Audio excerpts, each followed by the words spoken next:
Вам знакома такая проблема, когда вы на уроке в языковой школе или, например, занимаетесь со своим учителем онлайн и слушаете адаптированные аудио для студентов, вы все понимаете. Но когда вы включаете радио на русском языке или неадаптированный подкаст или видео на YouTube, вы ничего не понимаете. Почему так происходит? Потому что аудио для студентов, изучающих русский язык, немного отличается от нормальной речи, от того, как говорят русские на улице. Друзья, секрет прост. Всем привет! Это русское радиошоу, подкасты и видео для тех, кто изучает русский язык. Я Сергей, ваш учитель русского языка и радиоведущий. Сегодня у нас выпуск номер 126. Этот выпуск предназначен для студентов-иностранцев, изучающих русский язык, чей уровень примерно B1, B2. Русские делают то же самое, что делают американцы, англичане, французы, итальянцы, испанцы и так далее. Во-первых, на улице и в обычной среде они и мы говорим быстро, достаточно быстро. И самый главный секрет – мы съедаем звуки, мы проглатываем звуки, мы произносим не все звуки.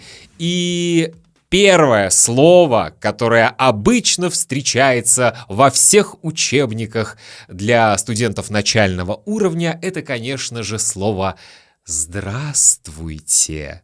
Здравствуйте. И учитель вам говорит: мы пишем «здравствуйте», но произносим «здравствуйте». У меня для вас плохие новости. Мы не говорим в нормальной жизни «здравствуйте». Мы говорим «здрасте» или «здрасте». Сегодня, друзья, я расскажу вам о тех популярных словах и фразах, которые как раз-таки могут сбить вас с толку, потому что в учебнике вы слышите одну версию, как нужно произносить, а в жизни вы слышите абсолютно другую версию. Мы по-другому произносим эти слова и фразы. Напомню, что я могу стать вашим учителем русского языка.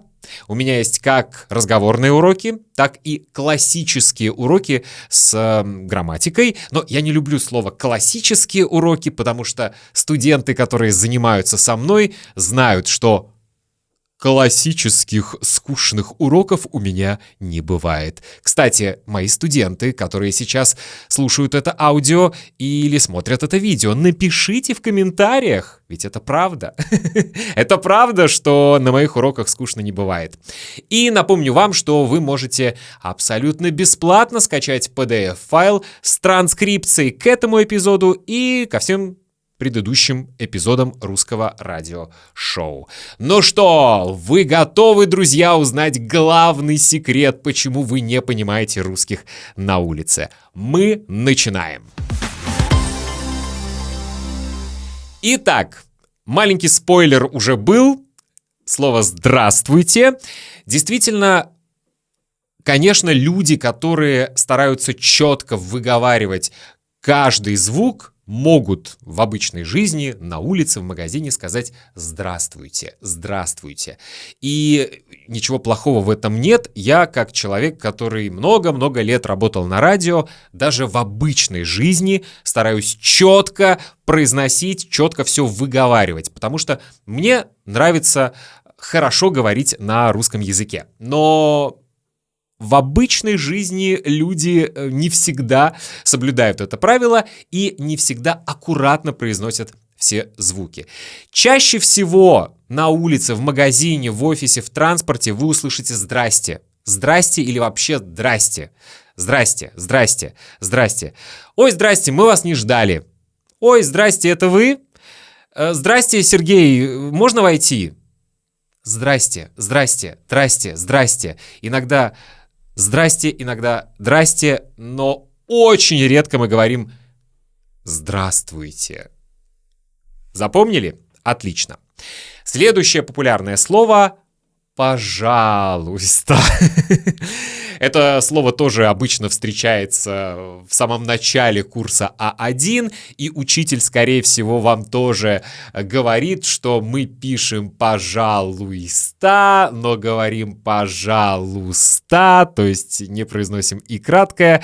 Друзья, мы редко говорим «пожалуйста», мы говорим быстро, мы съедаем звуки. Скажите, пожалуйста, где здесь университет? Пожалуйста, пожалуйста, пожалуйста. Я, конечно, сейчас немного утрирую, потому что, как я уже сказал, у меня профессиональная деформация радиоведущего, и я даже в обычной жизни стараюсь четко произносить все звуки. И забегая вперед, дорогие друзья, сразу хочу сказать, что цель этого эпизода не научить вас говорить неаккуратно и нечетко, а научить вас понимать русских, которые так говорят.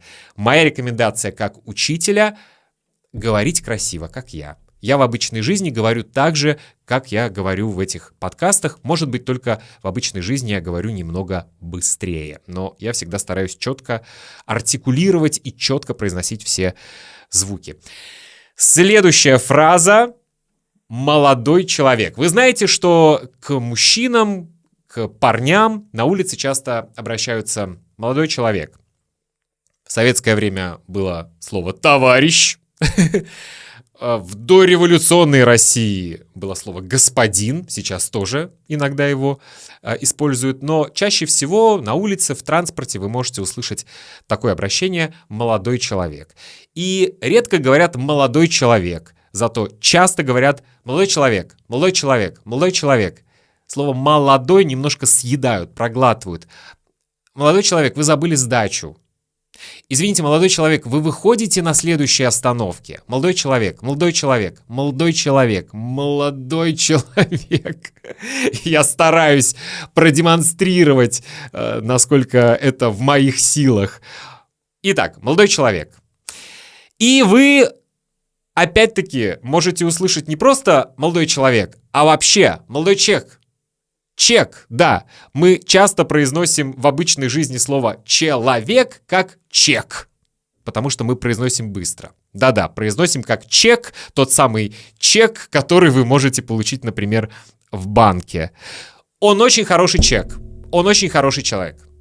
Но вот я чаще всего, конечно, как я уже сказал, четко все выговариваю, проговариваю. Я говорю «человек», «человек». Молодой человек, молодой человек, молодой человек. Но на улице очень часто можно услышать чек. Молодой человек. Следующий пример — слово «что». Вы знаете, что очень часто мы вообще произносим «что» как «чё». Чё ты молчишь? Еще раз, я не рекомендую чокать, я не рекомендую вам говорить «чё». Это звучит немного грубо, но вы должны знать, что русские так говорят. Не «что», а «чё». И второй пример. Вместо слова «ничего» мы часто говорим «ничего». Как дела? Да ничего, хорошо. Да ничего. Да ничего, хорошо. Да ничего, все хорошо. Следующая фраза, следующий вопрос. Что делаешь? Что делаешь? Вы уже знаете, что мы вместо «что» говорим «чё». И делаешь мы тоже немного, извините, кастрируем. И чаще всего в обычной речи, говоря быстро на улице, мы можем сказать: что делаешь? Что делаешь? Что сегодня делаешь? Что сегодня делаешь? Что сегодня делаешь? Что сегодня делаешь? И мы добрались до слова «сегодня». Да, мы чаще всего произносим это слово как «сегодня». Я сегодня занят. Я сегодня не могу. Я сегодня тебе позвоню вечером. Я сегодня тебе позвоню вечером. Я сегодня тебе позвоню вечером. Я сегодня тебе позвоню вечером. Я сегодня тебе позвоню вечером. И вы слышите, что «тебе» мы тоже произносим как «те». Я сегодня тебе позвоню вечером. Я сегодня тебе позвоню вечером. Я сегодня тебе позвоню вечером. Слышите? Я сегодня тебе позвоню вечером. Идем дальше. Что-то. Что-то. Чаще всего мы произносим как чет. Я что-то не понял, мы сегодня изучаем русский язык или нет? Я что-то не понял, сегодня у нас есть занятие или нет? Чет голова болит. Не что-то, а чет. Танцуют все. Чет. Идем дальше. Следующее слово «сейчас». Слышите, как я стараюсь и произношу каждый звук. Сейчас. Сейчас. Вы, наверное, слышали. Мы говорим «сейчас». Я сейчас приду, подожди 5 минут. Я сейчас приду. Сейчас. Я не могу тебе сейчас помочь. Я сейчас очень занят. Давай позже. Я не могу сейчас тебе помочь. Сейчас. Не сейчас, а сейчас. И, кстати, очень часто это слово употребляют с такой ироничной интонацией. Например, кто-то просит вас помочь или, не знаю, просит дать ему или ей в долг 1 000 000 евро. И вы можете ответить: ага, сейчас. Это значит нет. Идем дальше. Слово «можешь». Ты можешь мне перезвонить через час. Скорее всего, в учебнике для студентов, изучающих русский язык, вы услышите такую фразу: «Извини, ты можешь мне перезвонить через час?» Русский человек скажет не «можешь», а «можешь». Ты можешь позвонить мне через час? Ты можешь? Ты можешь позвонить мне через час? Ты можешь купить хлеба по дороге? Можешь купить хлеба по дороге? Ты можешь мне помочь с этим заданием? Ты можешь мне помочь с этим заданием? Не можешь, а можешь. Когда мы говорим быстро, мы говорим именно так. И вообще большинство глаголов второго лица, ты, единственного числа, работают по этому принципу. Вот это ешь, ишь в конце мы съедаем. Можешь, хочешь, будешь, видишь и так далее. Можешь мне помочь? Хочешь, я тебе помогу? Хочешь, я тебе помогу? Хочешь, я тебе помогу? Хочешь, я к тебе приеду? Хочешь, я к тебе приеду? Хочешь, я к тебе приеду? Слышите? Не хочешь, а хошь. Ты будешь сегодня на работе? Ты будешь сегодня на работе? Вы слышите? Ты будешь сегодня на работе. Мы будешь произносим как буш, а сегодня как сегодня. Ты будешь сегодня на работе? Ты будешь сегодня на работе. Видишь тоже. Ты видишь, какая погода на улице? Мы произносим видишь как виш. Ты видишь, кто там идет? Ты видишь, какая красивая машина? Короче, мош, хош, виш, буш и так далее. Друзья, у меня еще очень много похожих слов и очень много примеров того, как мы произносим эти слова и фразы, но я не хочу, чтобы этот эпизод длился 30 минут. Поэтому это была первая часть 126-го выпуска. Скоро будет вторая часть, и во второй части мы продолжим эту, надеюсь, интересную тему. Ну а пока поставьте лайк, подпишитесь на мой канал и обязательно напишите комментарий. Продолжение следует.